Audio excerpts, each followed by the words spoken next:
קראת לי? מה? יואבי שלי! איזה חמוד! יופי, איפה אתה הולך, יואבי? בוא לבמה. אבל יואבי, חביב. בוא לבמה. אני הולך. יואבי! אני הולך. יואבי, זה לא יפה. מה? יואבי, אתה לא מתנהג כמו שצריך, יואבי. בוא לבמה. כן, בוא. תראה, תתנהג, תלמד מהילדים פה איזה ילדים טובים הם, תראו. הילדים שלי. בוא לפה. חברים, ארנב ברח מהכלוב. בואו, בוא לפה. בוא, תעלה פה לבמה. מה זה? מה זה הדבר הזה? כולם באו לראות אותך, אתה ככה יורד למטה. בוא תעלה על הבמה, תעשה הופעה. אז אל תעשי לי בושות. אני לא עושה עושה בושות. בושות. אני עושה בושות? כן. בוא נשאל אותם, אני עושה בושות? כן. הם לא הבינו את השאלה, זה לא יכול להיות. אני עושה בושות? אני ממש לא עושה בושות. אני לא סיפרתי לאף אחד שיש לך תחתונים ורודים.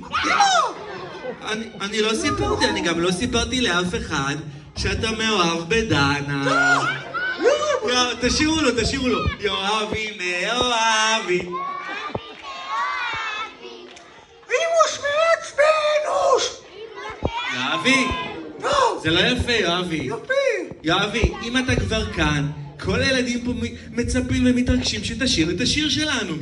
יואבי כתב שיר אהבה לאמא, כי הוא חולה עליי ומשוגע עליי, ועכשיו הוא הולך לשיר את זה יחד איתכם. יאללה, שרים, שלוש.